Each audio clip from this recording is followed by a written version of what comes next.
Well, today here on the Angry Bee, Life of an Angry Bee, we've got Amy Curti. And Amy Curti is here to help in our healing journey so we can learn a little bit more about spiritual healing. Welcome, Amy Curti. Thank you. Welcome. I want to just clarify, I'm not sure how much I'm going to be able to teach you on this subject as far as, but I think I'm a fellow learner. I think I'm on the Right. road with you Oh, on this, as far as this goes, because I think we're always healing from something, we are. right? I agree.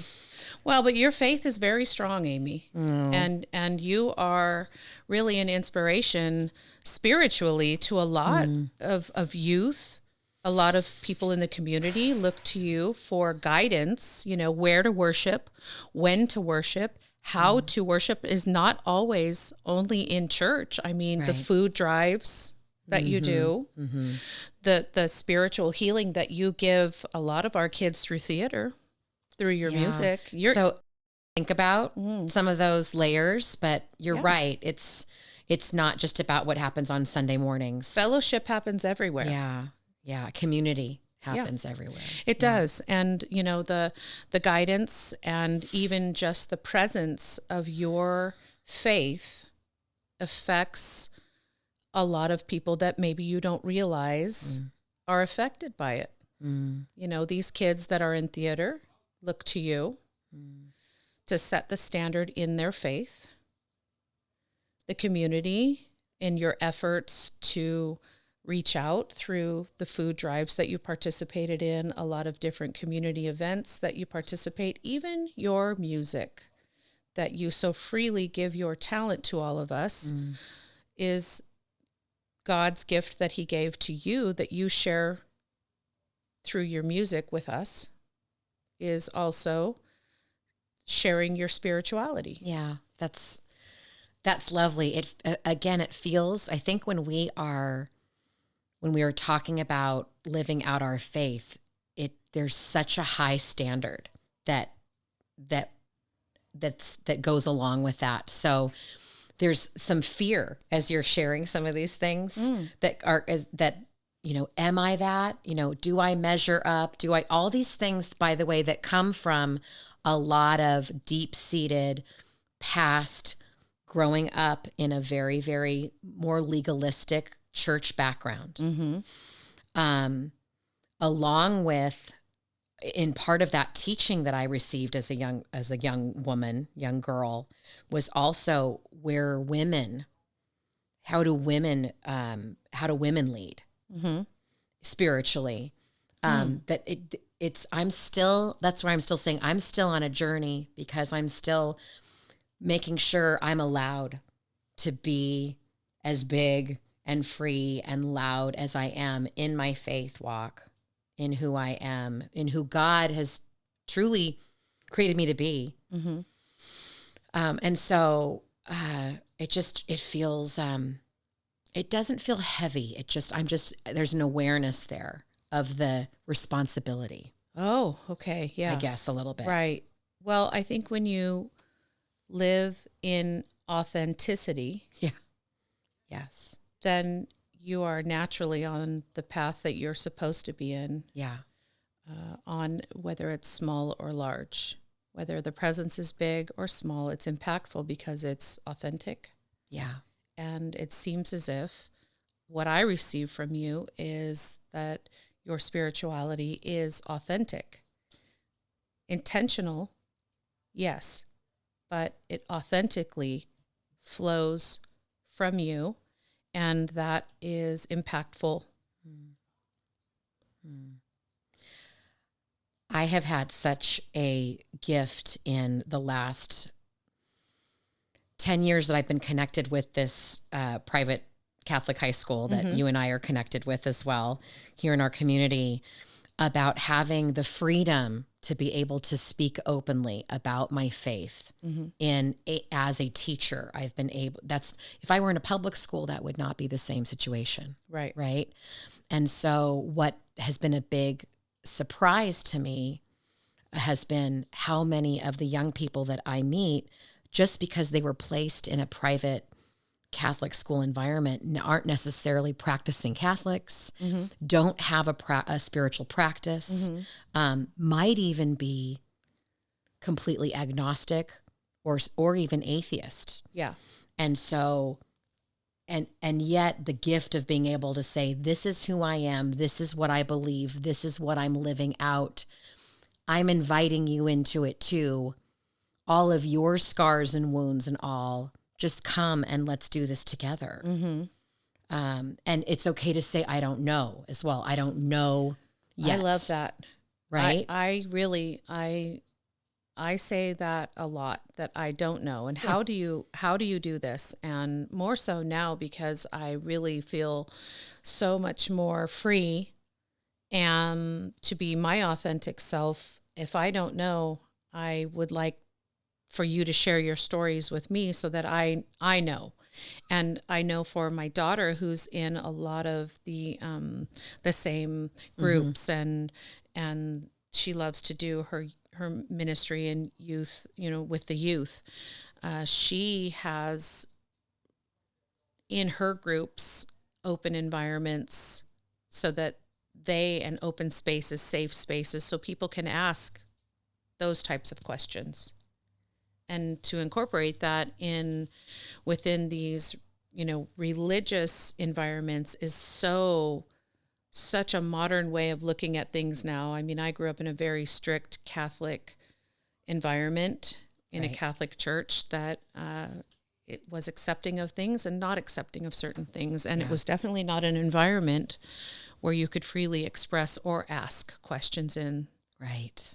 And really, if you don't know, you're just following along blind, not really understanding your faith and what that's about. You have to have a relationship with the Lord. So that looks like a lot of different ways, a lot of different things. Yes. To have an environment where you're open and a space that's safe enough for people that may not be familiar with traditional religious environments. Yeah. It's wonderful to create space that you can ask those kinds of questions in. Yeah, I didn't think about the fact that this generation has such an advantage in many ways. There's also a lot of things I'm so glad I didn't have to deal with when I was a teen, in the late 80s, early 90s. But there is permission to ask questions, permission to say, I don't know. Google, where you can, all these different ways to easy access. I mean, even as someone who studies the Bible, you get on your phone and, that translation, that verse, that doesn't feel right. I can now put this, I want to hear this in the Message version. And it's now in contemporary language. And okay, now that I can put my finger on. Yeah, that I get. That's helpful. So it is so helpful. So we have access. We no longer need necessarily a priest to go get all that information and spoon feed it to us. We can go out and get the information ourselves. Right. Or even just have these kinds of conversations with you and I. Yeah. Who, we may have been raised in different environments religiously, but we can have this kind of conversation about how do you spiritually heal after you've gone through some trauma or you've made decisions in your life. For me specifically, I have chosen divorce. Right. And in the environment that I know, that is negative. It's recently, in this last year, I mean, I didn't take communion in my religion for a year. Yeah. Going to confession every 5 weeks. And we had a conversation a little earlier about not just confessing, these big sins that you may have acted on, but also, in the last year, I definitely participated in gluttony. It was, every night having wine, indulging in big meals and gaining quite a bit of weight. And I'm down now 20.3 pounds. The 0.3 absolutely matters. I was going to say, I love that point 3 you've lost. Point 3. So 20.3, I feel wonderful. Oh my I'm gosh. learning to make myself a priority.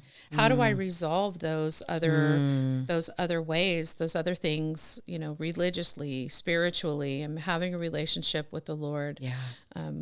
On my own. I'm comfortable again back in church and participating in Mass again, receiving communion, having these kinds of conversations. But how do you reconcile that? It's interesting, different perspectives. So, having your perspective of your life experiences, and how do you get back to a place where you're, you've been through all these things. Maybe you've made choices that are not looked favorably from your traditional training in Catholicism. How are you comfortable again looking in the Lord's eyes? Yeah. I'm so grateful if I have a permission to storytell a little bit. Of course. But I think a little part of this story of mine, but it's an important part of my testimony because before my first marriage, I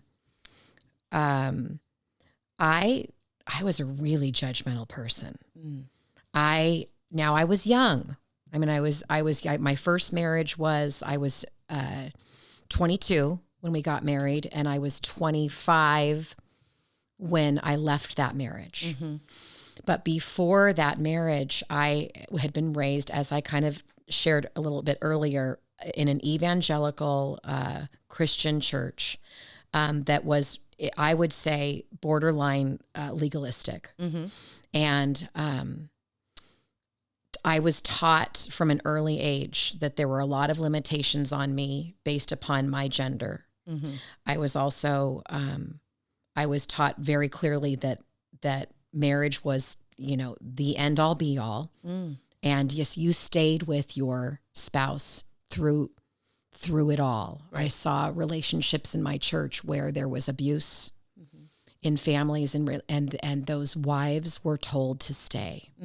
And so I remember it not feeling 100% okay. Yeah. But hearing enough people okay it around you, the adults in the room, you start to think this must be what's right. Right.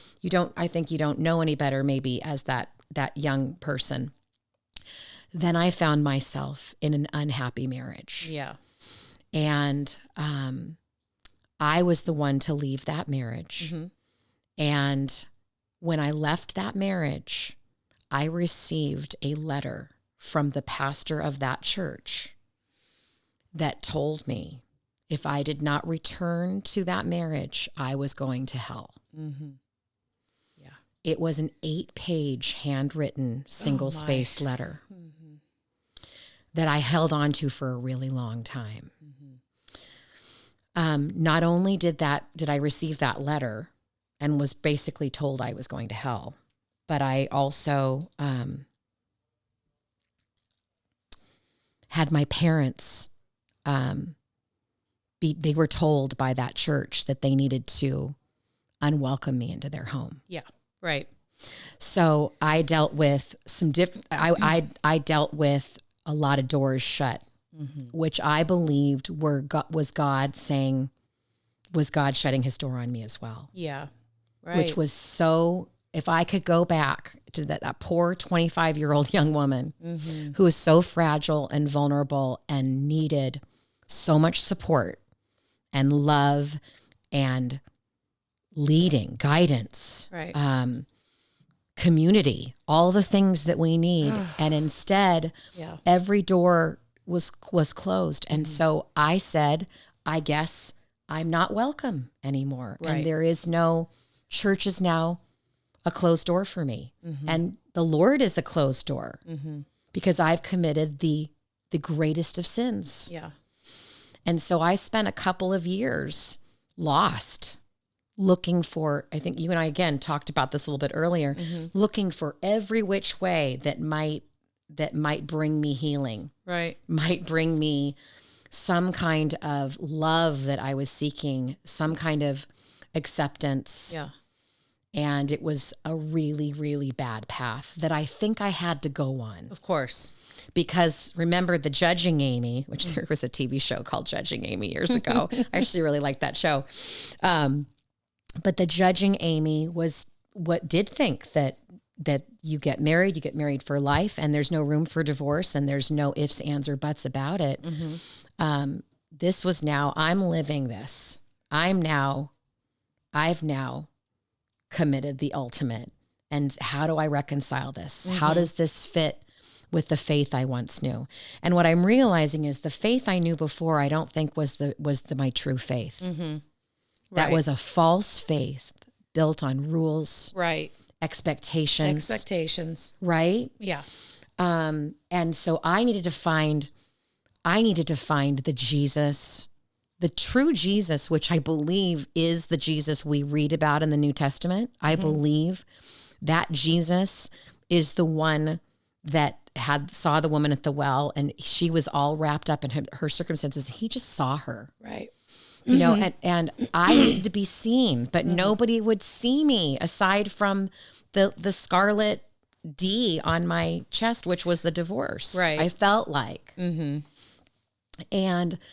the long, short story, which is, I'm going to make it short, is that after about a year and a half of wandering, something changed in my mother. Something changed in my parents that said, this is not okay that we've turned our back on our daughter. Right. And she invited me for a secret shopping, I thought, weekend in San Diego, your favorite place. Yes. And I thought I was going down to go to the Nordstrom sale with my mom and her best friend, and they got a hotel, and I was excited to just have some time with my mom and her best friend. And they were sneaky, and there was a Christian conference going on at one of the stadiums down there. And Billy Graham's daughter was the speaker of that event. Okay. She's pretty powerful. Yeah. And lots. And she had a incredible worship leader there, Fernando Ortega. And so he led the worship on the grand piano on that big stage. I'll never forget it. It was a huge conference. She's on the Jumbotron, right? And I'm just taking it all in. At first, very angry that my mom deceived me. She hoodwinked you. Totally. in such good intentions, Yes, right? Of right. course. And I figured if I was at least invited to come to this thing, then maybe I wasn't completely scalded for life, right? Yeah. And so in that conference, my main takeaway, I remember little bits and pieces about, of course, what the speaker said, but I always remember the music. Isn't that incredible about the power of music? And I'm a musician, so Right. I would get that. So the theme of the conference was, give me Jesus. And there is a beautiful old African spiritual called Give Me Jesus. And Fernando Ortega ended the conference with that song. And I just remember bawling. It's the most simple of songs. It's not complicated. There's 3 verses. It's, in the morning when I rise, in the morning when I rise, in the morning when I rise, give me Jesus. Give me Jesus. Give me Jesus. You can have all this world, but give me Jesus. And it goes on, but that's the mainstay of it, is you can have all this world. It's like the world really was letting me down. Yeah. The world really didn't have the answers. I was looking. Yeah. I was looking in the bars. I was looking in lots of different dating relationships, right? I was looking in all the wrong places when really I just needed to come back to my main source. Yeah. Which That's was, right. and Jesus never turned me away. No. But unfortunately, a false branch of the church Right. was what I was, what I was following at that time, and had blindsided me into thinking that I was no longer welcome in his house. Right.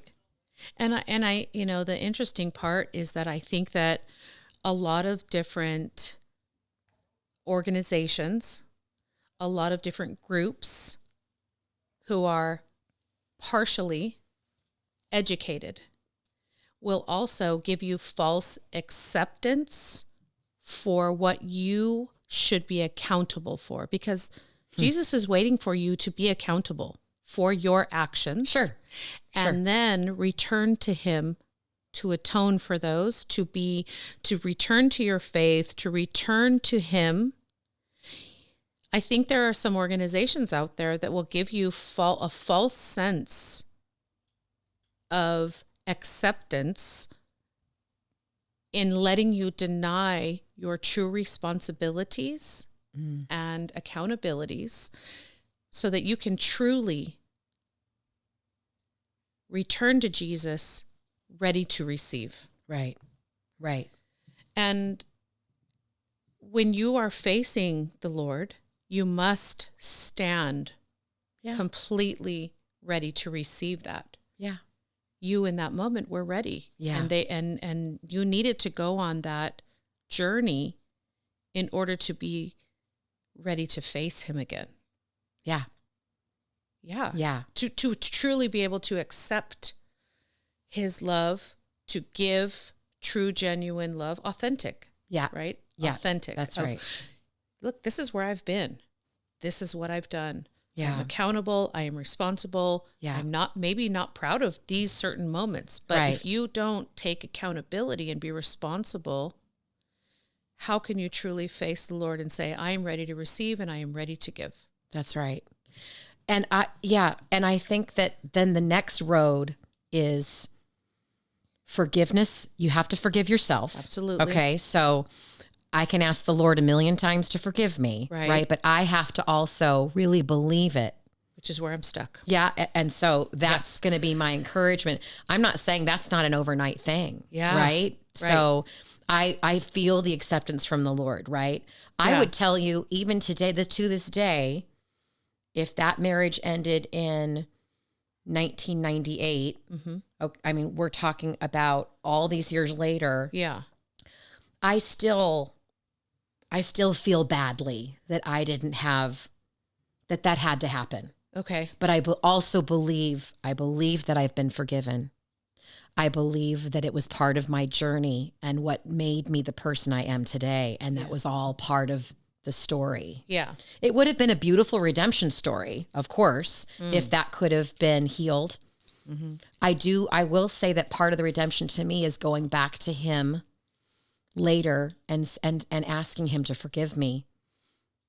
I think that was important. Forgive me for not having any more bandwidth to go on. There was a point, there was a line, I'm done. I was young. There's some things I'm forgiving myself for. Yeah. Forgiving myself for getting married at 22 when I wasn't probably ready and didn't know what I was in for. Yeah. How do you understand the Do journey any of us marriage when you're No. 22, for goodness sakes? Yeah. I'm so grateful that it seems as if this generation waits a little bit longer now. Yes. Don't they? They do. They're much more self-aware. And then they wait a while to have children. I want to have some time just to travel with him, and I want to just get to know him and spend some time figuring out how to live together. And that's right. Gosh, I was still in a little bit of that. We were still locked a little bit into that. You go to college. If you go to college and you go there, you're looking for your MRS degree. Not necessarily that I was going to, I didn't have the dreams and to think about the fact, what was I going to do in my career to change the world? I thought my career was going to be to love and care for my family, which is an incredible career choice, by the way. Yes. And probably one of the hardest, Right. I would say. Yeah.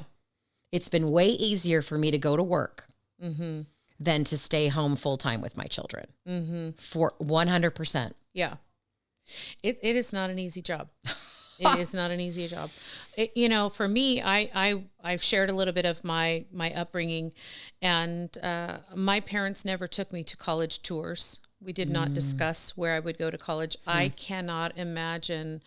I couldn't imagine at that time even going to college. because I was raised in a much different environment.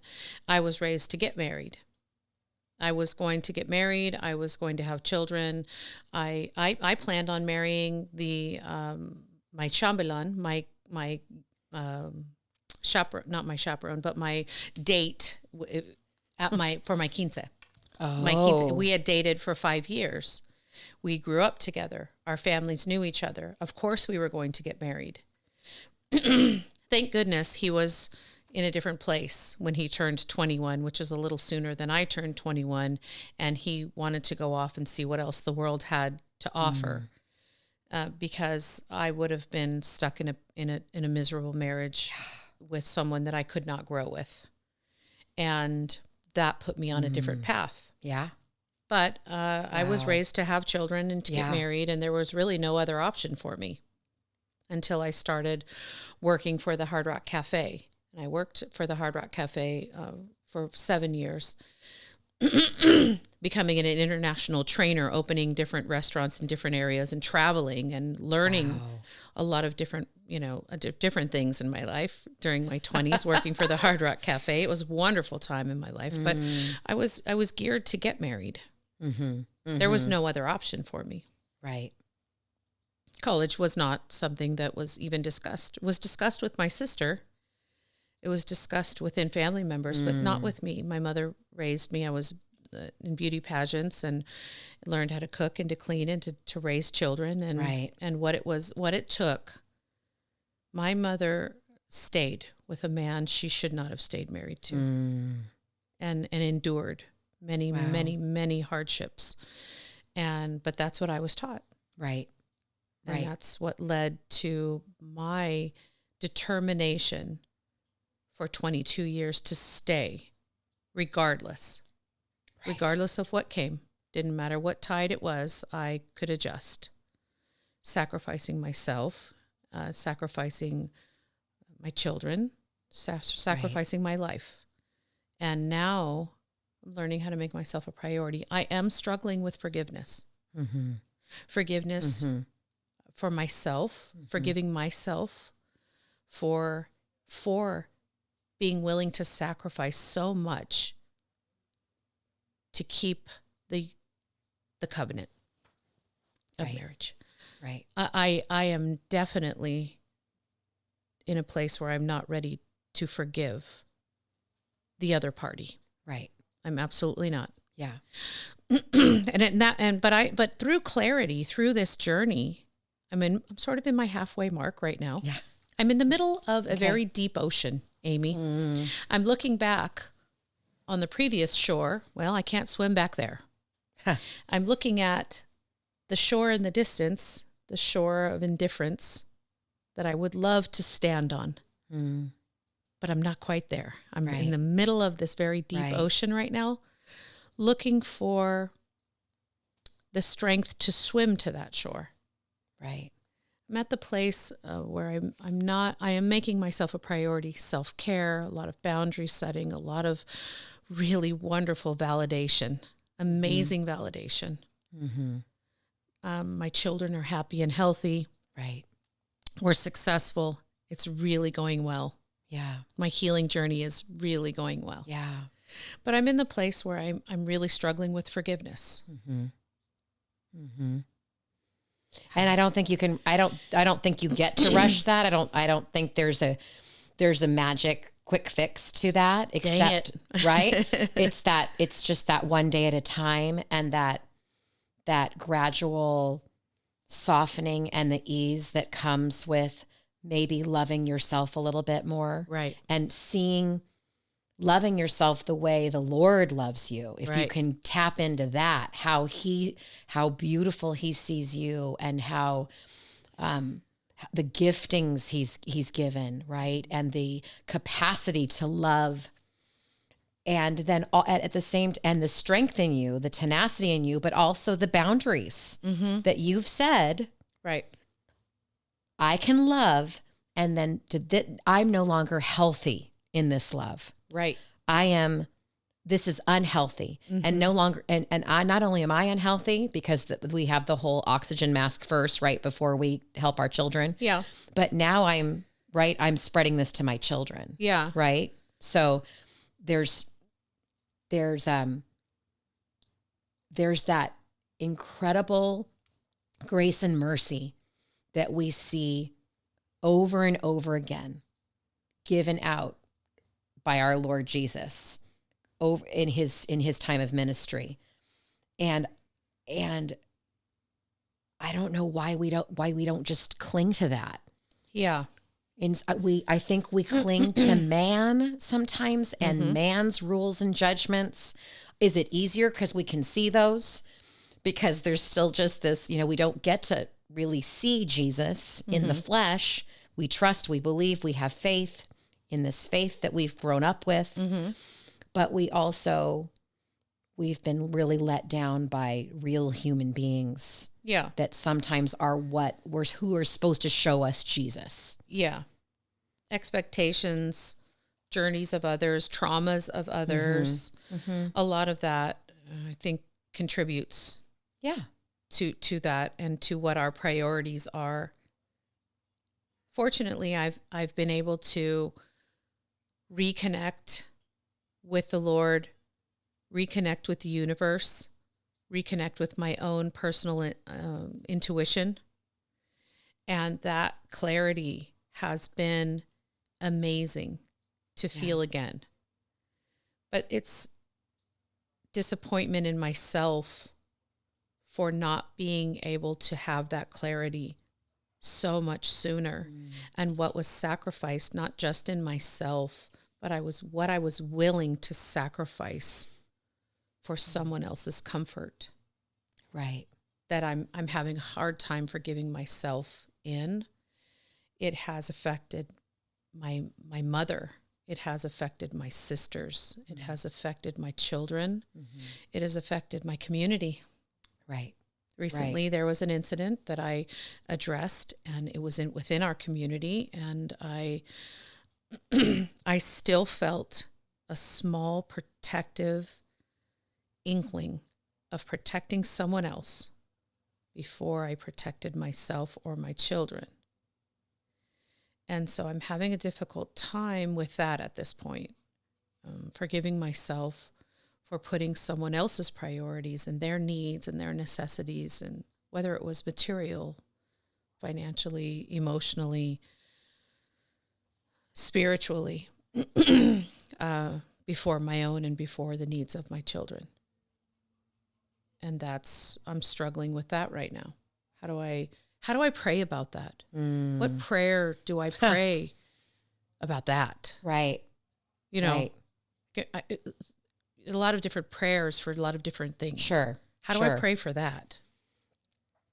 That's so interesting. There's been a couple of, I lead worship at school, and I lead worship at church, and I'm always looking for the latest songs and, what's speaking to the youth and what's resonating for them. You mentioned being in an ocean, and the kids love that song, Oceans. But I've noticed in some of our more contemporary music, which are prayers, right? Because lyric is a form of poetry, and poetry is, it's all prayers. More and more, just like I've run out of words, right? Like I've got a great vocabulary, yes. right? All the things, but I don't have the words. So I'm just going to say your name. Mm-hmm. It's sort of like, it's that beautiful ritual in the Catholic Church of just saying the rosary. Yeah.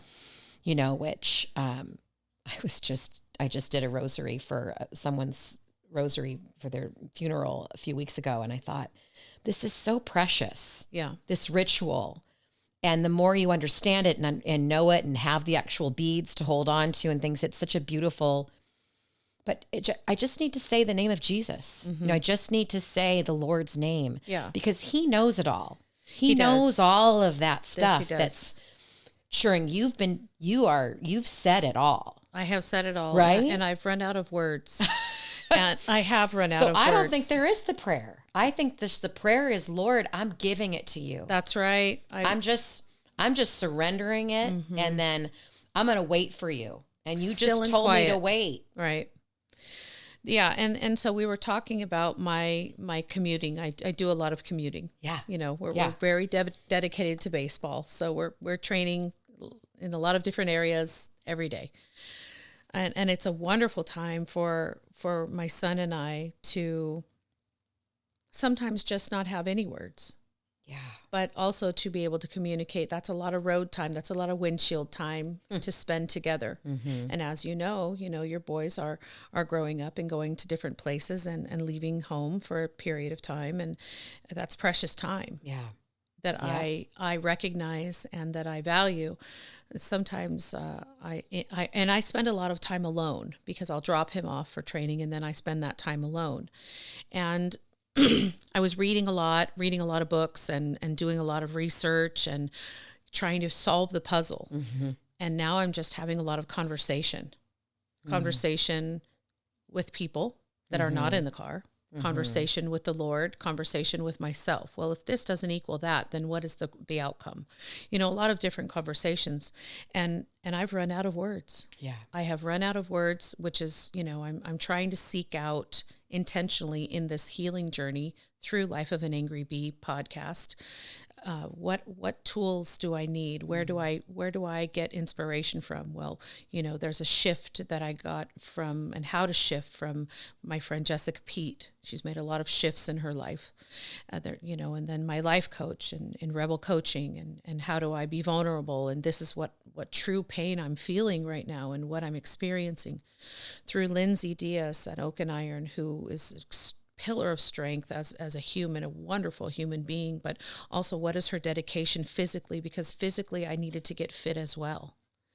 And now my spiritual healing and who am I inspired by? I didn't, I intentionally turned to Amy Curti in my moment when I just said, I just need you to pray for me because I can't find a buoy. Yeah. And so, finding different, the people who inspire me, who I, through your actions, without knowing, I have looked to for these specific needs in my life. Where can I find my buoy? Right. And I've run out of words. I have. I've run out of problem solving skills in this area. Yeah. And I would like to reconnect with my forgiveness for myself in this. Mm-hmm. How do I forgive myself for being willing to sacrifice? If the Lord is looking at me with those loving eyes, why did I not see that for 22 years of my life? It's 22 years of my life. I'm not a quitter. I don't quit easily. Right. I don't think anyone is ever going to accuse you of that, Miss Kim. I don't think you need to worry about that. But you have to forgive yourself. Yeah. Because that it will eat, it'll eat at you. Yeah. And it's going to get, that's that needling into where you're trying to care for yourself and you care for your humans in your life. Yes. And so going back to not having the words to pray, but longing to figure this out, pray the Psalms. Mm-hmm. If you read the Psalms, David, and I love that David's in the line of Jesus and that we say he's the man of God's own heart because he was so broken. Yes. And so he messed up so many times. You're like, really? We got to go back and go, what? Why are these guys in the Bible? Why are these women in the Bible? Because they're relatable. Because there's no perfect Christian out there, right? And so why do we think we have to be the one that passes him up or something? Like, because they're going to write a second Bible? Well, it's a wonderful lesson in repair or repeat. Yes. Repair or repeat. Yes. And yes. And at any point, even though you've repeated 1,000 times, it's always repair or repeat that the Lord puts in front of you. Yeah. And you can falsely repair. Sure. You can, sure. But are you truly? Are you? Right. It's just a form of repeating. Right. And so this healing journey for me has truly been vulnerable because for the first time in my life, I am making myself the priority, seeking out true clarity, Yeah. being accountable and responsible for my portion. Yeah. How did I allow this? And what is my deficit that I allowed 22 years of neglect? Right. How do I forgive myself for being willing to compromise my own word, my own character in all of this? How was I willing to do that? Repair is the only option for me. Right. Right. Never repeating. Right. And forgiving myself for being willing to sacrifice myself and my mother and my sisters and my children and my all of these other relationships. Repair is the only road. Yeah. True repair, Yeah. true accountability, and building that relationship, rebuilding that relationship that I have with the Lord. Yeah. But I am struggling at that point, at that place of forgiveness, forgiving myself. And having true, genuine conversations through talk therapy has been the way that I can see that. But that takes a lot of vulnerability. Yeah. And that's difficult sometimes. I just had a conversation with someone and I said, you know what? I'm sorry for lying to you. I have lied to you for all of these years. I vouched for something that was not true. And I am reaping the consequences of that now. But I did not tell you the truth. I was not honest with you. Being accountable for that. Yeah. And the other person surely has the choice to believe or to forgive me for that. But I sacrificed my own character telling that untruth. Yeah. What if you weren't aware of that? Like, that's the really scary part. Yes. The gift is your awareness. You know, so many people just live in a with blinders on, or in a fog, delusion, or 100%. Yeah. The fact Denial. that you're living, you're at your peak awareness right now. Oh, yes. Of your part in all of these different things that have played out. And so, and not just are you aware, but you're doing something about it. I must. You're taking action. You're making really hard phone calls. Yeah. You're having really difficult conversations. You're being super vulnerable. And I just think, what a gift that's going to be to all the other people in your sphere. You know, you're so worried about making sure everybody else is okay and all of this, but we have to make sure you're okay. Right. Right. And some of this work you're doing is so important and so dear, and other people are going to grow from the actions you're taking. That's going to enable and empower other people to take a look internally and go, who do I need to apologize to? Well, you know, I certainly don't know that I'm that impactful, but I would like, my daughter's watching. Yeah. My daughter is watching me, right. and she's learning how to be a woman. She's learning how to be, you know, a wife, a mother, a figure in your community. She's learning how to be authentic. So if I don't show her what that looks like, if I don't lead that by example, she won't learn that. Yeah. My son won't learn how to choose a partner with integrity. Right. I'm raising someone's husband, and that is a big responsibility. Yes. And if the most important choice you can make in your life is the partner you choose in life, your life partner. That is what the most important decision you can make. And therefore, I need to be the example of that. Right. What does your partner look like? What characters, what are you looking in someone's values? Do you share the same values? What are my values? Right. If you ask someone, what are your values? That's a really hard question. Right. Most people will be like, well, I value family, and I value this. What are your values? Right. straight away, if I'm dating someone, I want to know what your values are. Right. If I'm in a relationship with you, whether it's business, friendship, love affair, whatever it is, what are your values? I want to know what those values are, because if they don't align, it's been lovely knowing you. Thank you for lunch. Exactly. I appreciate your time. I've enjoyed this. Yeah. But if our values do not line up, then it's fine. We'll move on. I like to think too that we live out our values. And Absolutely. So, right? So that those things that are, those would be evident, not just like in your social media post, right? Or whatever. No. Although that I think people do ascertain values from what we see, how we present ourselves on that medium. Mm-hmm. But, just how we live our life, right? And we like to, if I see you at the food pantry on Friday, right, handing out food, right, I already feel like I know one of your values. Yes. I've known you for years, and one of the values I've seen in you, there's many things, Kim, but I've seen you as a server. You have always been serving. You've been serving in your school community, right? You're serving the families in your school community. You love to serve in your home. Mm-hmm. Your home is an open door. Mm-hmm. There are things baked on the counter. I walked past them and didn't touch them, thank goodness, because I'm doing what you're doing, trying to avoid all those things. But your values, you're living your values. So I don't have to wonder if you and I were going to date to be friends, right, or something like that, right, but we already are.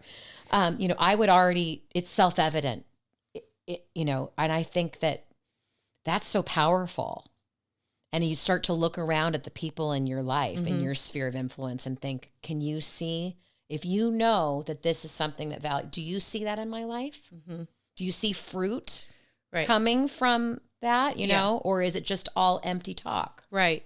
Is actions. It lip service? That's right. I want to see the action. So I've seen you in that. And the other thing one of my favorite Kim Cordova stories. I have a few. But one of my favorite stories is, and it was that, with that time when my stepdaughter was visiting us for many times that she was visiting, and you shared with me a little bit about your journey of being a step parent. Yeah. And you gave me great advice.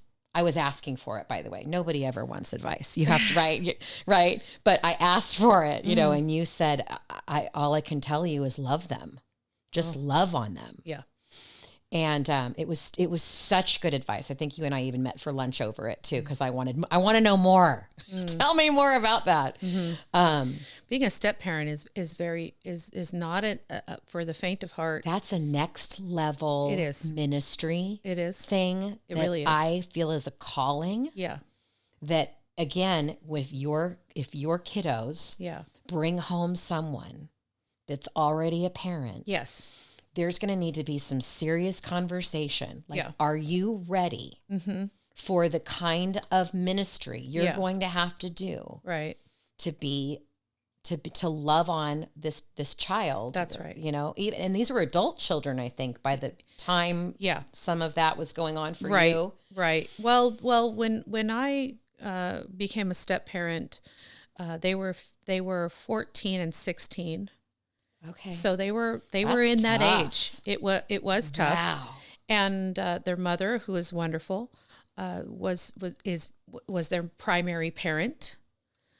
So stepping into a role with the secondary parent, and then being in that role with them was challenging. Yeah. So straight away, I just let them know that I respected their mother immensely, and that I was here to love them. And I left the door open. Yeah. Sometimes they sauntered through it. Sometimes they stomped through it. Sometimes they didn't come through it at all. Yeah. And those brought up different emotions. Yeah. But I learned very, very quickly that with step parenting, you have to be tread very lightly. Yeah. Yeah.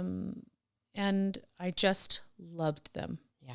I loved them anyway, regardless of how they came through the door. And it's because also as a mother, that's what I would have appreciated if there was a step parent in my children's lives. In your children. Yeah. Yeah. And so I tried to look at it from that perspective, being I was a new mother at the time, first time mother. And I thought to myself, well, if someone was caring for my child, what would I want that to look like? Not intrusive, not demanding. I would want that to look gentle and considerate of all, because there was a family unit before you got there. Right. Whatever that looked like, there was a family unit that holds sacred memories within. Yeah.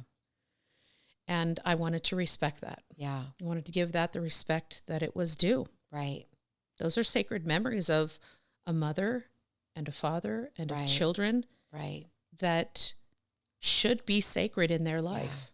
And there's no way that I was going to march in and disrespect those sacred memories that family unit held. Right. It's, it's a family that is no longer, actively together, but it's still a family. Right. So therefore, the children's mother, the girls, their mother, I love her. Yeah. I call her my ex-wife. That is so sweet. And it's kind of fun and silly, puts a funny little spin on things, but I love her dearly. Yeah. And through her successes or her failures, I'm there. Yeah. I'm there for it.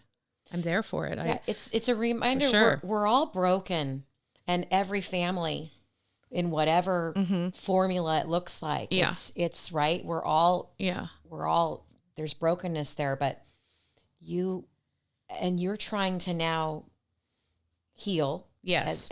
And heal. And I was thinking about this as you were talking about this with how you loved on these kids. I was thinking about, these, going back to this big question of like, how do you heal after divorce? Yes. And, could it be okay that I can still love this person that was at one point my husband, and we were a family together. I'm just loving him in a different way now. Yeah. And part of the loving them is letting them go. Yes, it is. Right. And giving them the freedom to go do what they need to do. Good or bad. Good or bad. Right. That it's no longer on me, because really that first relationship, I know we want that love, that partner relationship for our children, but the number one relationship we want also is for our children, I believe, to have a relationship with their creator, because that doesn't come that naturally for everyone. No.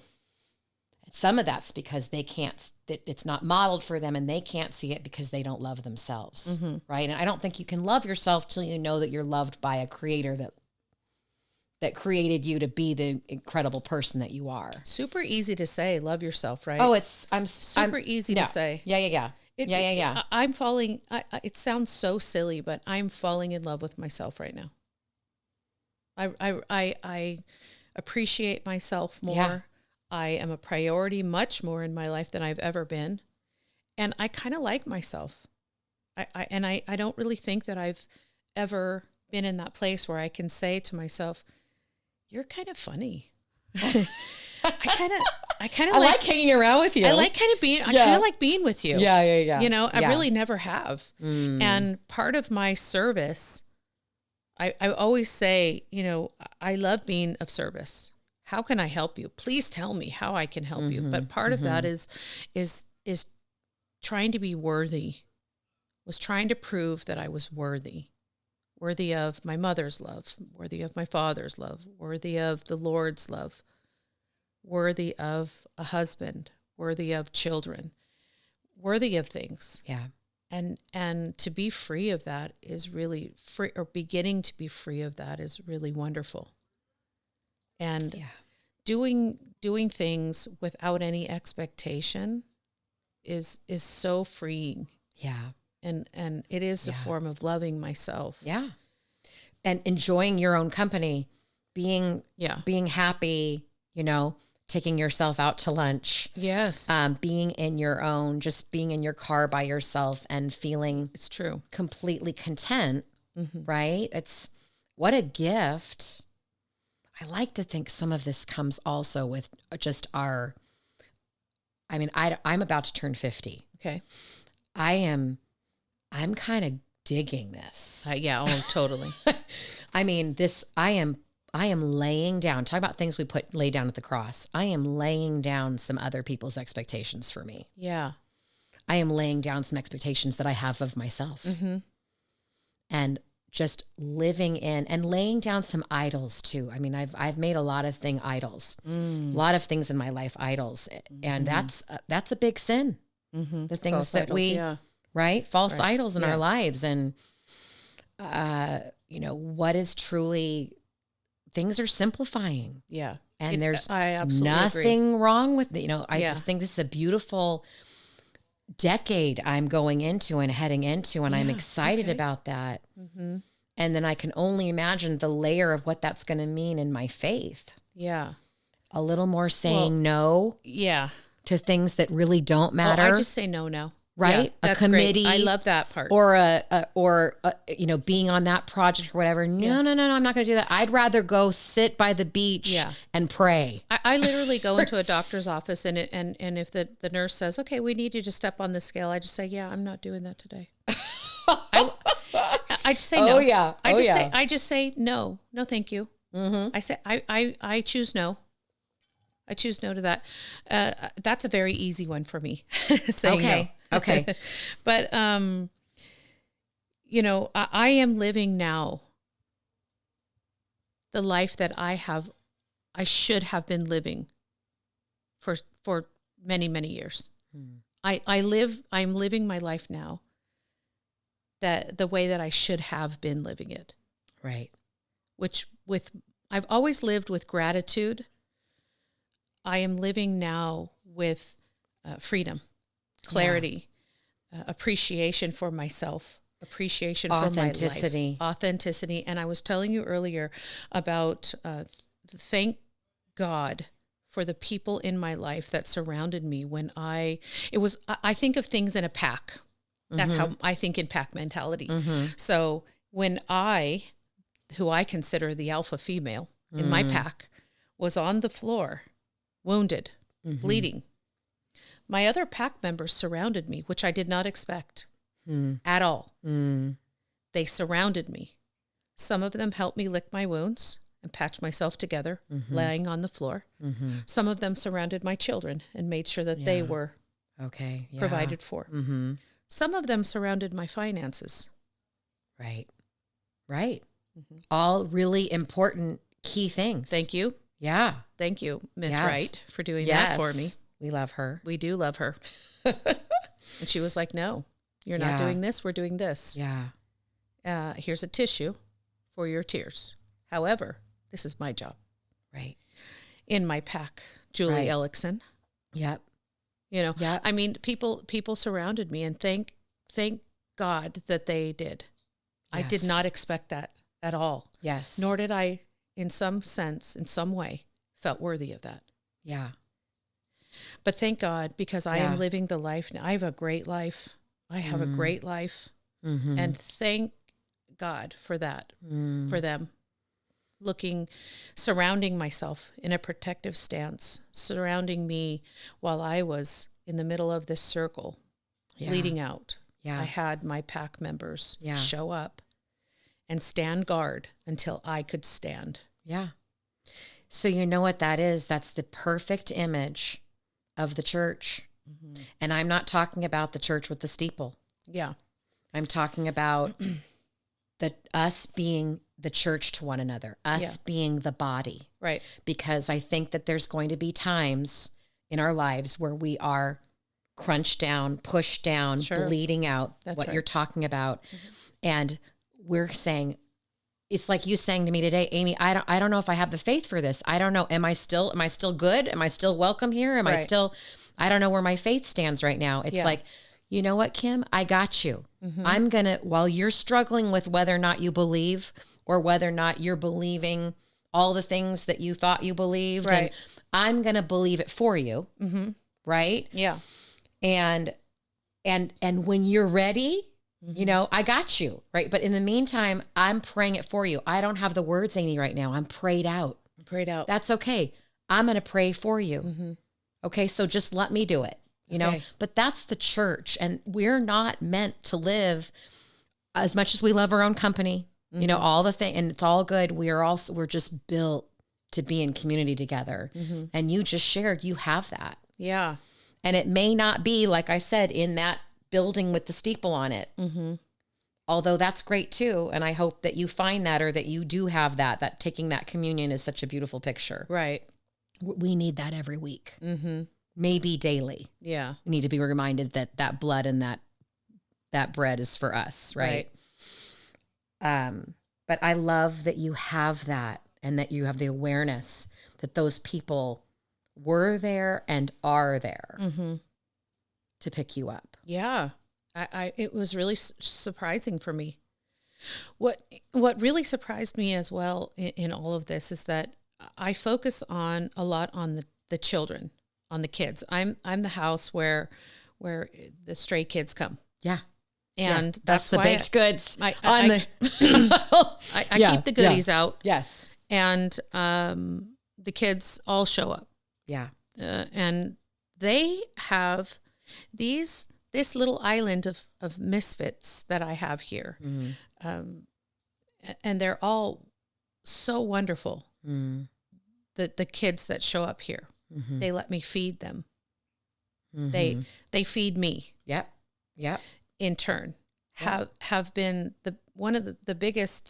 some of the biggest supporters that I have had. They all love Life of an Angry Bee.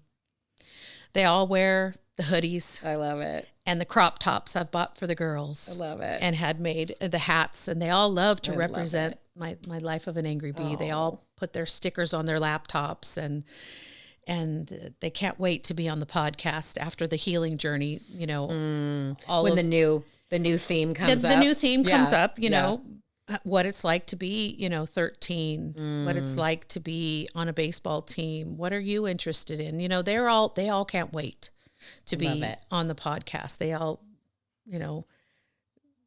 just eager to talk. Yeah. And so, but they all can't wait to hear, about this healing journey, and they love supporting Raymond through this healing journey, and Sophie's friends are all, eager to talk about, well, what would I talk about? Well, you're a dancer. Let's talk about what it takes to be a dancer. Yeah. Or you are, one of Sophie's friends is going down to, she's in UCLA now, Joan, valedictorian. Yes. Brilliant, beautiful, wonderfully expressive young woman. What kind of dedication does that take, Joan, to be a valedictorian, going to UCLA, for goodness sakes? I mean, good grief, that girl's got something in her. And I want to know. But it's all of these kids that really, these children that have surrounded me with love, taking my trash out when I didn't even ask, but they appreciate the cookies that are out, so they take the trash. Yeah. Hey, Miss Kim, I brought up your mail. Yeah. Or just being here, eating the watermelon that I put out all summer long. I had a backyard of, kids.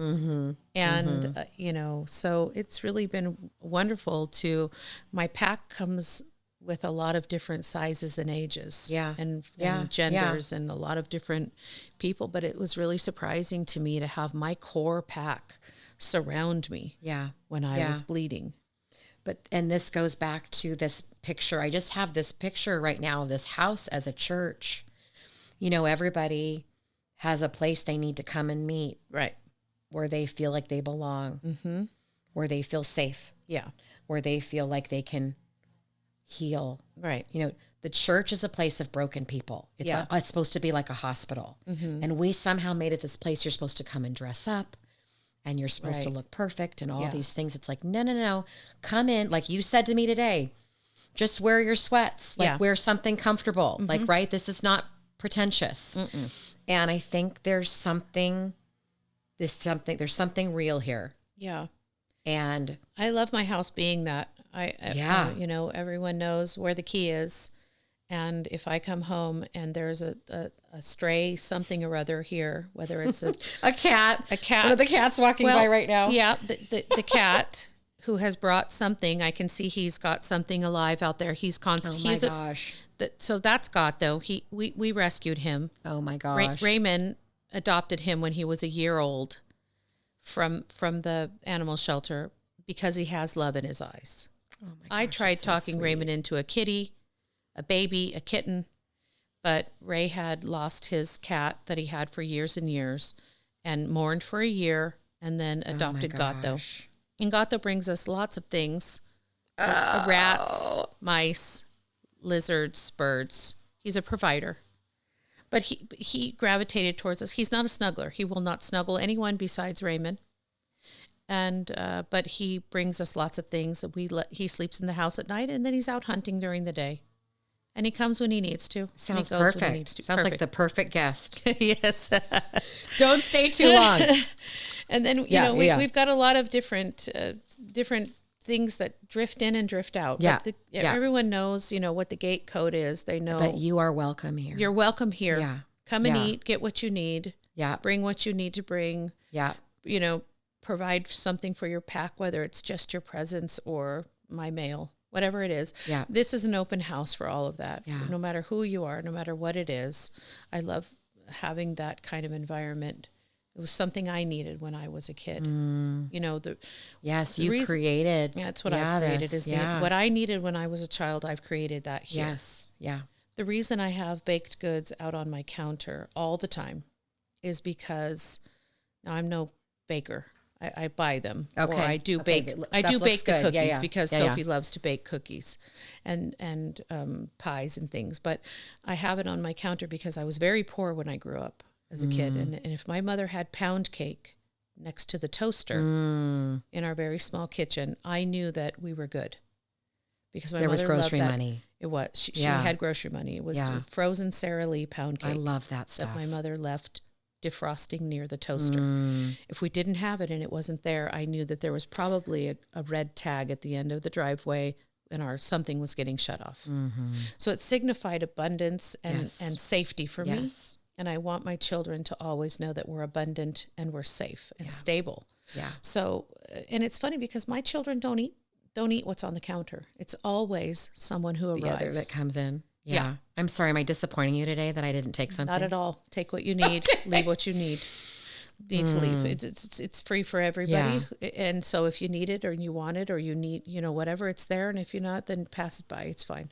Yeah. But, some of the kids show up and they're like, oh my gosh, are we allowed to eat this?